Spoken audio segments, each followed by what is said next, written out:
Assalamualaikum warahmatullahi wabarakatuh. Kami dari kelompok 7 Paralel E akan memaparkan hasil tugas mata kuliah Perancangan Alat Industri Kimia dengan judul Safety Hazard Bejana Pertekanan.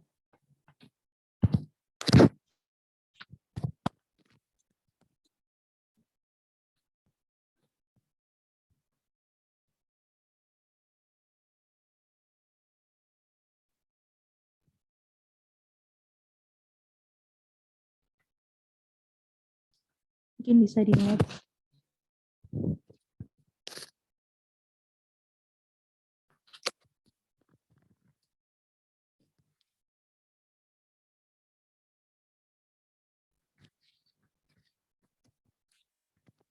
Anggota dari kelompok 7 sendiri, ada saya sendiri, Anissa Azara dengan NPM 19134, ada Farda Anis dengan NPM 19189, Nabila Balini dengan NPM 19201, dan Akbar Munin NPM 19206.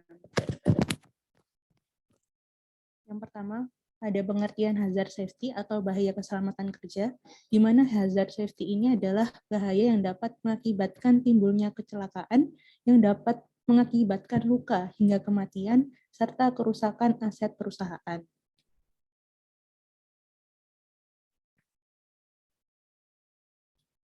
Mengenai dasar hukum pengawasan penerapan K3 bejana tekanan di Indonesia, yang pertama ada Undang-Undang Nomor 1 Tahun 1970 tentang keselamatan kerja, di mana keselamatan kerja terhadap bejana bertekanan dimulai dari tahap perencanaan selama pembuatan, pengangkutan atau peredaran, pemakaian dan pemeliharaan. Khususnya dalam tahapan pembuatan bejana tekanan, ini meliputi yang pertama ada kualifikasi pabrik pembuat, kemudian ada kualifikasi ada atau tidaknya inspektur pabrik pembuat, kualifikasi juru las, dan penilaian terhadap produk yang dihasilkan.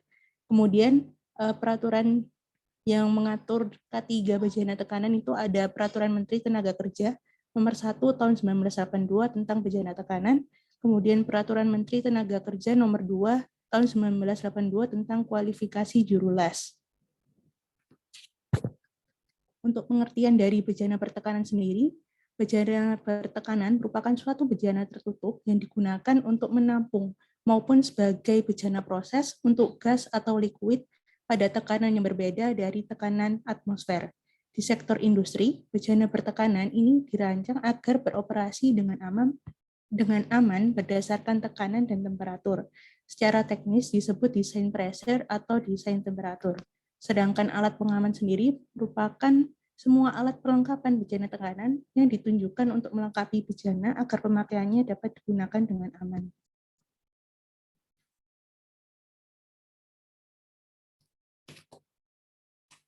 Kemudian ada jenis-jenis bejana pertekanan dapat dibedakan menjadi yang pertama ada berdasarkan tekanannya dan terbagi menjadi bejana bertekanan dalam serta bejana bertekanan luar. Apabila berdasarkan tebalnya dibagi menjadi bejana berdinding tipis dan bejana berdinding tebal. Kemudian berdasarkan peletakannya ada bejana horizontal dan bejana vertikal. Kemudian untuk tinggi bejana ada bejana pendek dan bejana tinggi. Pemanfaatan bejana bertekanan, yang pertama ada mixture gas. Gas ini terdiri dari campuran 2 atau lebih gas yang dibuat untuk keperluan tertentu. Dengan ketentuan gas-gas tersebut tidak akan bereaksi satu sama lain menjadi senyawa lain. Contohnya campuran CO 100% dan 90%. Kemudian flammable gas. Gas ini mudah bereaksi dengan oksigen, mudah menimbulkan kebakaran, titik nyalanya hanya 100 derajat Celcius atau kurang. Sebagai contohnya adalah LPG. Kemudian ada corrosive gas. Gas ini dapat bereaksi mengakibatkan kerusakan apabila kontak dengan jaringan hidup dan sangat menyengat. Contohnya klor, sulfur dioksida, dan anhidrous amonia. Kemudian inert gas. Gas ini dapat mengurangi kadar zat asam dan dalam keadaan biasa mudah bereaksi dengan bahan bakar. Contohnya argon.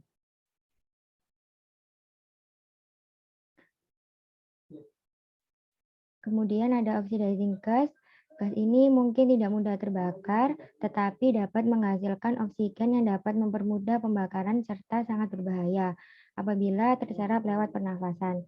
Kemudian liquid gas. Liquid gas merupakan suatu gas karena tekanan tertentu, dapat berubah menjadi cair dan mempunyai titik didih 90 derajat Celcius dengan tekanan 14,2 psi. Persyaratan teknis konstruksi bejana bertekanan. Yang pertama, untuk konstruksinya bejana tekanan yang memenuhi syarat indikasinya antara lain sebagai berikut. Yang pertama, jenis material memenuhi standar yang berlaku, kemudian tebal material tidak kurang dari hasil perhitungan kekuatan konstruksi berdasarkan formula yang diakui. Kemudian kondisi material tidak terdapat cacat yang melebihi batas, sambungan las memenuhi syarat. Untuk ketebalan plat drum dan heat dengan ketebalan tertentu telah dilakukan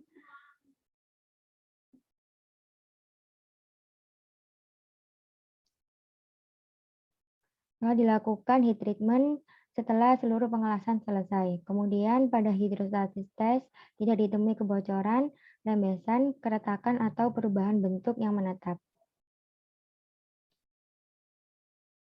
Kemudian untuk alat pengamannya, pada katup penutup berfungsi mengendalikan tekanan, di mana ketika tekanan udara atau gas dalam botol baja melebihi tekanan kerja yang diizinkan, maka sebagian gas atau udara akan keluar dari tabung sehingga tekanan turun kembali ke tekanan kerja yang diizinkan. Masing-masing katup penutup harus memiliki ukuran yang cukup.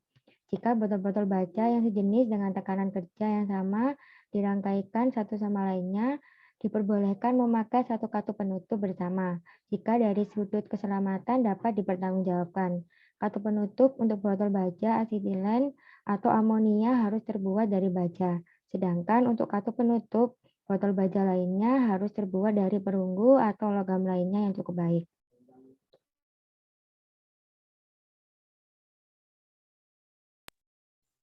Selanjutnya, selain alat pengaman yang harus terpasang tersebut, di atas setiap bejana tekan harus diberikan tanda-tanda pengenal sebagai berikut.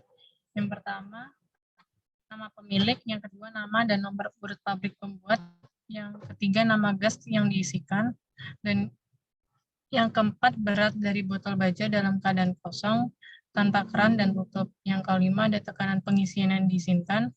Yang keenam berat maksimum dari sisinya untuk bejana tekan berisi gas yang dikempal menjadi cair. Yang ketujuh ada besarnya volume jika diisi air untuk bejana berisi gas yang dikempal.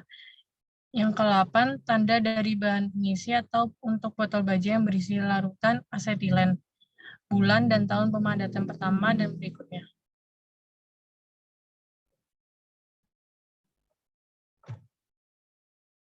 Selanjutnya adalah pemeriksaan wajib bagi setiap bejana bertekanan. Yang pertama ada pemeriksaan pada fabrikasi. Sebelum pembuatan bejana tekan dimulai, pabrik pembuat atau pemanufaktur harus memiliki pengesahan perancangan atau desain atau gambar rencana terlebih dahulu dan semua sertifikat atau dokumen serta menetapkan prosedur kerja. Yang kedua ada pemeriksaan pertama. Pada pemeriksaan pertama ini, kegiatan yang dilaksanakan oleh petugas pemeriksa atau penguji tersebut meliputi yang pertama ada pemeriksaan kelengkapan berkas permohonan, yang kedua pemeriksaan visual konstruksi dan alat pengamannya, yang ketiga ada recalculation, perhitungan kekuatan konstruksi dengan menggunakan formula yang diakui, yang keempat ada hydrostatic test, dan yang kelima ada pengujian katup menutup. Yang ketiga pemeriksaan berkala, yaitu untuk bejana tekan wajib dilaksanakan sekali setiap 5 tahun. Penampung klorin atau senyawa klorin minimal sekali setiap 2 tahun. Dan yang keempat adalah pemeriksaan khusus. Pemeriksaan khusus ini diwajibkan dilaksanakan apabila yang pertama terdapat kerusakan atau reparasi, yang kedua modifikasi, dan yang ketiga ada terjadi peledakan pada bejana tekannya. Lalu ada standar warna berikut label tanda kode warna perpipaan. Untuk warna biru, keterangannya gas bertekanan. Untuk warna coklat, bahan mudah terbakar. Warna hijau adalah air yang dapat diminum, air umpan boiler, dan air pendingin. Untuk warna merah, media pemadam kebakaran. Untuk warna oranye, bahan beracun dan bahan korosif. Dan warna kuning adalah bahan mudah menyala atau bahan bakar. Selanjutnya ada kode-kode warna bejana, yaitu yang tertera pada tabel berikut.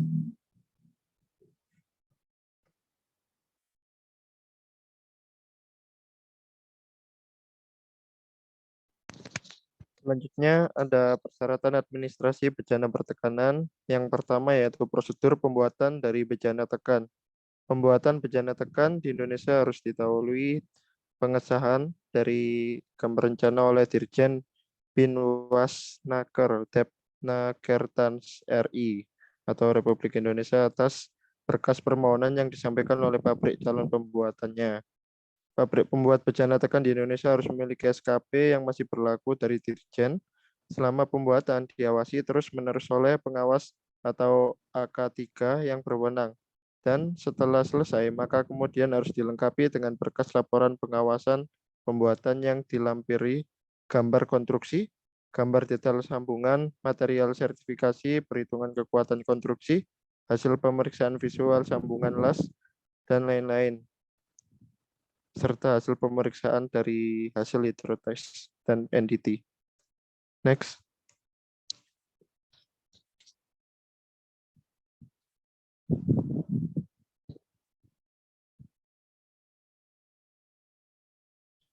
Yang kedua ada prosedur penerbitan pengesahan pemakaian. Menurut dari perundangan yang berlaku, bejana tekan yang dipakai di tempat kerja di wilayah hukum Republik Indonesia seperti sektor non-migas harus memiliki pengesahan pemakaian untuknya, kecuali bejana tekan tersebut volumenya tidak lebih dari 220 cm3 dan tekanan kerjanya tidak lebih dari 2 kg per cm3. Untuk meroleh pengesahan pemakaian dari bejana tekan yang akan dipakai, calon pemakai harus mengajukan surat permohonan ke Disnaker setempat secara lengkap. Isi berkas tersebut meliputi formulir permohonan, berkas laporan pengawasan buatan bejana tekan yang bersangkutan, yaitu meliputi gambar konstruksi, gambar detail sambungan, material sertifikat, laporan hasil NDT. Berdasarkan permohonan tersebut di atas, maka selanjutnya dilakukan pemeriksaan dan pengujian oleh pengawasan ketenaga kerjaan, spesialis pesawat uap, dan bejana tekan. Next.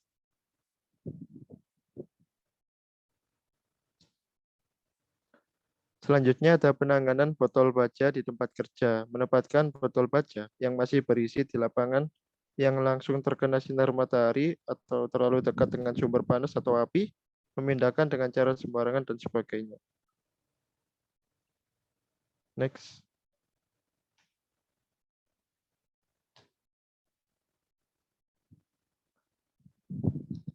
Selanjutnya ada pemeriksaan visual rutin internal. Yang pertama yaitu batas wewenang pemeriksaan, pemeriksaan awal, berkala, dan khusus bejana tekan berdasarkan peraturan perundangan K3 yang berlaku.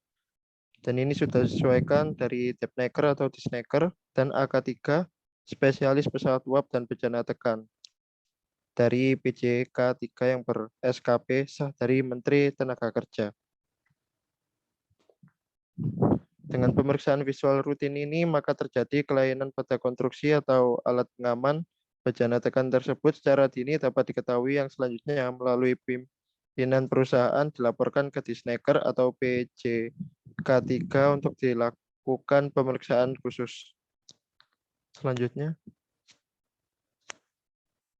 ada formulir pemeriksaan visual rutin internal.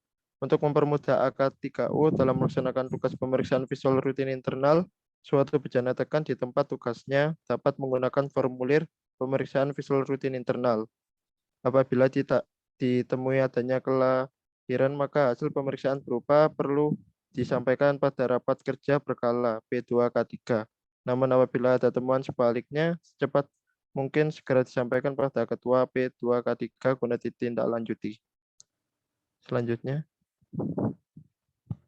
Sekian dari presentasi kami. Mohon maaf jika ada kesalahan kata.